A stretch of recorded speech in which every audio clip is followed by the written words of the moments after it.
Hey guys, it's Jim here and welcome back to another episode of Would I Rebuy This Guitar? And today's guitar is a Fender Mexico guitar. It's a Chris Shiflett Telecaster. Now before I really gave PRS the time of day, I was constantly looking for a two humbucker guitar that I can get kind of big, thick sounds out of that didn't carry the weight of a typical Les Paul. I had really loved Telecasters for years at this point, and when I saw this guitar come up used, it was for $500. So I thought it was a good deal. It came with a hard case. Specs on paper looked fantastic. Paid it up, shipped to me within a week. Now I'm going to start off with the good. This guitar, I love the aesthetic of. To this day, I think it's absolutely gorgeous in the Arctic white. I love the big headstocks on Telecaster Customs. It's something about when the truss rod kind of comes up out past the nut. It looks really, really cool, and I know that that's not the most popular time frame for Fender-made guitars, but I liked it. I liked it a lot. And this guitar was really comfortable sitting down and playing.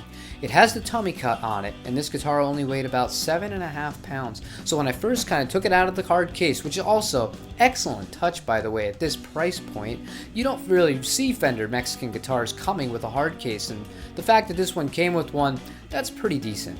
But when I took it out of that and I sat it on my lap, between the tummy cup, the lightweight, I was ready to go. And with this guitar, I'm going to be as brutally honest as possible here. I did not like this guitar. This guitar's frets, the guitar was almost mint. I will give it that. This guitar had no actual flaws as far as the finish goes. The frets look like they were never used. This guitar probably just kind of sat around, or maybe it was somebody who liked the Foo Fighters and bought it, thought they were going to play, and just never did. But the fretwork was really sharp. The fret edges were really sharp on it. Two of the frets were really not level with the rest of it, which kind of killed the playing experience of that particular instrument. And when I plugged it into the amp, when I turned it onto the gain, it was pretty good, and you can do a lot with an EQ pedal once you're throwing on like a decent amount of overdrive to kind of mask deficiencies with electronics and pickups to an extent. But in the cleans, I felt like this was a really, really dull guitar. It just didn't have that life to it, and I'm not sure what those pickups were. I think they were just CS1s and CS2s. Chris Shiflett designed Mexican Fender pickups, but they really didn't do it for me. And what ended up happening with this guitar was, I thought to myself, maybe I'll just dress the frets myself, maybe I'll get new electronics for it. The guitar sat on the wall for the time frame that I said, big problem, 3 weeks. After 3 weeks, I looked at it, nope, not worth the effort. I put it right up back for sale. I think I made $200 on it because the Arctic White was harder to come by, and it still is apparently the rarest of the finishes for the Chris Shiflett guitar.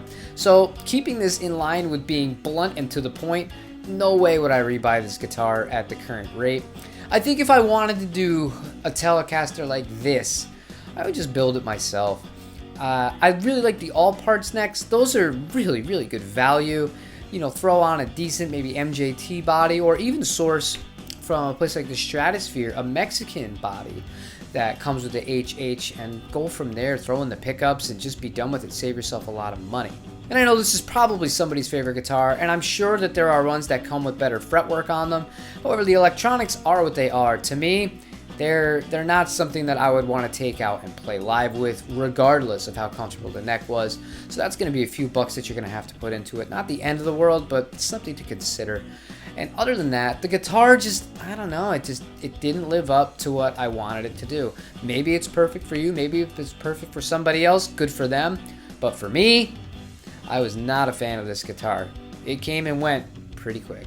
And the only reason I'm mentioning this guitar today is because I saw somebody on Craigslist list one, and it just got me thinking about it, and it almost trapped me again. And I'm like, you do like the way it looks, maybe you should give it another chance. It might not be as bad. Maybe it would be better. But I do know Fender Japan, if I ever wanted to go that route, they make Telecaster 72 Customs. I think I'll just do that next time. So that's going to be the end of this super brief, blunt, kind of harsh episode of Would I Rebuy This Guitar? Leave a like if you like what I'm doing on this channel. Please subscribe if you haven't already. Leave me a comment if you have this guitar, if you have played this guitar, if you are considering this guitar, and, you know, trash me in the comments. I'm used to it, you guys. Other than that, I will see you tomorrow for another guitar-related video. Take it easy, you guys.